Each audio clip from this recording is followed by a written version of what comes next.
This is WSMV4 News at 5. Where's JoJo? And they wouldn't tell me, and I said, is there anybody in there? And then they said, there's one man, DOA. Wow, first at 5, heartbreak sets in across Middle Tennessee as communities mourn the 6 people who lost their lives in Saturday's tornado outbreak. 3 people were killed in Madison, 3 more in Clarksville. Tonight, we are beginning to learn their names and their stories. Thanks for joining us tonight at 5 o'clock. Several tornadoes touched down in Middle Tennessee on Saturday, leaving catastrophic damage in their wake. Hundreds of homes from Clarksville to Nashville to Hendersonville were completely flattened. Dozens of people were hurt. 6 of them, as we told you, have died. The first deadly storm was this one you see here in Clarksville. This is a time lapse of that tornado moving through. Preliminary reports show this was an EF3 tornado, and it was on the ground for so long that it tore through multiple counties in Kentucky. And tonight we know the names of all of the victims. 10-year-old Arlen Cody was at his home with his family when the tornado struck. He did not make it out. Donna Allen was from Florida. She was visiting her son and grandkids for the holidays when she was killed. And in the last hour, police identified the 3rd victim as Clarksville man Stephen Hayes. A few hours later, a different tornado tore through the Nashville area, going through Madison and Hendersonville. Here this is on the ground in Madison, destroying right there. You see an NES substation, causing those explosions to go off there. 3 people were killed on Nesbitt Lane in Madison when the winds picked up a mobile home and whipped it into a house. Both were destroyed. Floridima Perez and her 2-year-old son Anthony died in the house. Joseph Dalton was killed in the mobile home.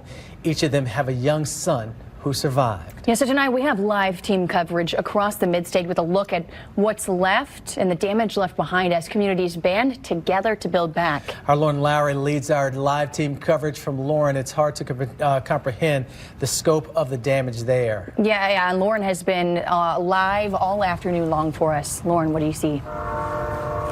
Yeah, you guys, as the sun is going down here, we're still seeing the NES crews hard at work. Just moments before you came to me, I was seeing probably about 12 people who walked by just in the last few minutes. They were taking food to the workers, and then anyone else who's still on this road trying to get their last belongings before finding another warm place to sleep tonight. Now, earlier I was able to walk through a home here in Nesbitt Lane with a man whose mom and niece were inside during the storm. His name is Devon, and he shared with me that he was working at the time, and after the tornado came through on Saturday, he was calling his mom, but his mom wouldn't answer. And he said he was holding back the tears while he was speeding from work, trying to get back home, and he had to park about a half-mile away. But he was sobbing as he was sprinting down this road, the exact road where I'm standing, and he was just trying to get to his home. And he walked up right as rescuers were getting his mom and his niece out of the house, and again, at the exact same time. So thankfully his family's okay, but his home is certainly not okay. And that's the story over and over across the mid-state now. And we do want to take you to Clarksville, where we're hearing from the loved ones of one of the victims, 10-year-old Arlen Cody. Our Danielle Ledbetter joins us right now. Danielle, you were able to speak with the person who set up a GoFundMe for this family. Yeah, that's right, Lauren, and we're here on Henry Place Boulevard in Clarksville, and this is where a cross is placed for Arlen Cody after he passed away this weekend. Now the community is coming together to show support for his family. When you walk into Wyatt Johnson Toyota, you see Arlen's dad's desk. But today it's empty as they deal with not only losing everything, but also losing their 10-year-old son. He would talk about Arlen and all of his kids and how proud he was of them, how much he loves them, and the whole family very tight-knit. When his work family heard the news, overwhelming with emotions, trying to figure out how we as a work family can help him and support him. Sunday and Monday, crews picking up debris and sorting through personal belongings. One of those crews was from Wyatt Johnson Toyota. We went yesterday with 50-plus people from the company to go help gather some of his personal belongings. After going to the house, they said they knew the family needed more. And just seeing the devastation and what they would have to go through, we thought we needed to immediately get him some funds. So they started a GoFundMe for the Burnhams. Yesterday was a thought of $5,000. once we exceeded that 5,000, we really thought, well, maybe we'll hit 10,000, and it exceeded to 20,000, and we had no idea that it would exceed. So I just want to thank the entire community. And right now, that GoFundMe is sitting at about $152,000. And Brian Burkeen with Wyatt Johnson Toyota, he told me the family is grateful for all of the support they received. In Clarksville, Danielle Ledbetter, WSMV4. Danielle, thank you. And tonight we are hearing from the Clarksville Mayor, Joe Pitts. He is working to rebuild the city right along with so many of his neighbors and colleagues. He says Clarksville is one big family, and his heart breaks to see what's happened there.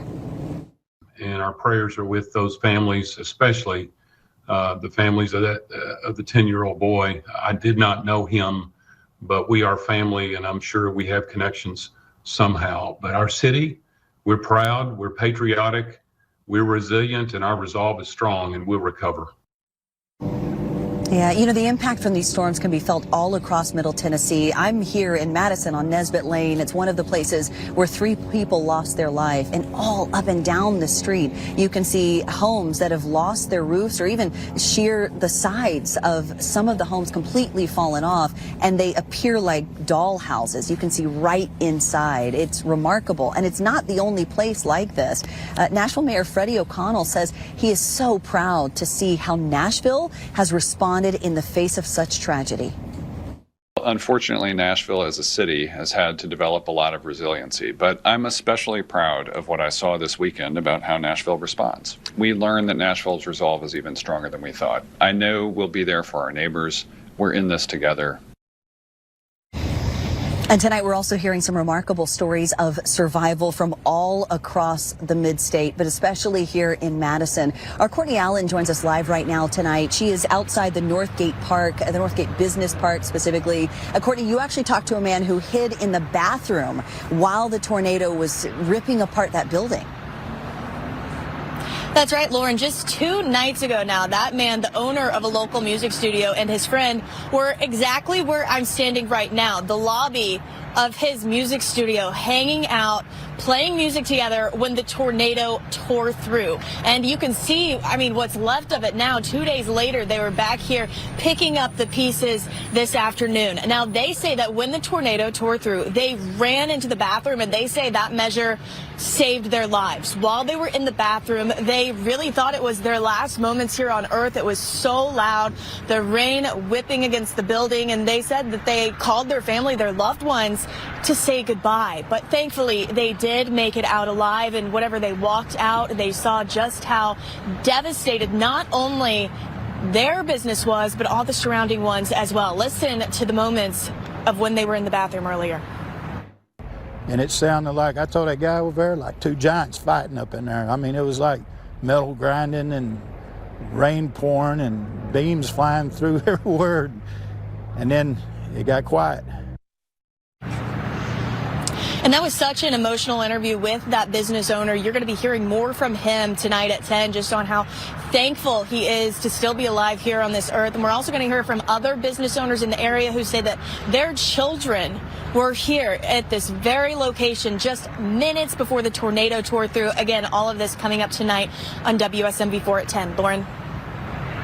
Okay, Courtney Allen reporting live there for us. Of course, in Madison, I'm also in Madison, where homes all up and down the street are kind of the poster child for why our First Alert team says when they say get in your safe place, this is what they're talking about. Because at any point, a tree could be uprooted, it could fall into your home and create some pretty significant damage. Earlier, I was able to walk down to that specific tree that you're looking at, and the root ball is actually taller than me. So you're talking about significant damage all throughout the city. Marius and Lydia, not only damage, but even lives lost. And we'll continue to have coverage for you, not just here on the ground, but also on our free WSMV4 News app. And Lauren, we will continue to heal and continue to help this community heal. We have a lot more coverage of this weekend's tornadoes coming your way. Updates on power outages, school closures, and help available for anyone who needs it is all still ahead. For now, though, we do want to check on today's weather. You know, once the storm's passed, If you felt it, it suddenly got extremely clear and extremely cold. Yeah, First Alert Chief Meteorologist Lisa Spencer joins us now to break it all down. Lisa, we're going to have some cold mornings. We are, and you know what? It's all related to the storm system that came through. We had the jet stream to the north, to the south, and a big area of low pressure was tracking across the mid-state. Trailing was that front. So we had the thunderstorms out ahead of the front. Now we're on the back side of this whole system. The cold air is rushed in, and tonight we'll be down to 27 degrees. And we'll stay with these cold temperatures as we make our way through the rest of the week. It will be chilly in the mornings with those numbers right around freezing and just creeping above that by the time we get to Saturday. Right now, just a gorgeous shot of downtown. We are checking in with 45 degrees. The wind is calm right now, which is very helpful when you've got temperatures that are this chilly. 44 in Clarksville, over to Murfreesboro, 43 degrees, and McMinnville now is at 39 degrees. A clear sky across the area. The front that we were tracking has moved well to the east now, and you can see still some impact here in the northeast, but clear sailing for the next several days off to the west. Now we are looking at our temperatures this evening to continue to drop. 41 degrees all the way down into the 30s by midnight. We'll be right at 30, and then the 20s by tomorrow morning. We're going to see a very, very cold air tonight, air mass in place tonight, but we're also going to see some changes later on in the week, and I'll let you know what you can expect coming up with our complete forecast. Looking forward to that, Lisa. Thank you. Coming up, shocking new video shows the moment an NES substation explodes in Madison. We're going to hear from crews working to get the lights back on for thousands of people. Plus, storm damage leads to some tough decisions for school leaders. Now, one local district is closing its doors until the new year.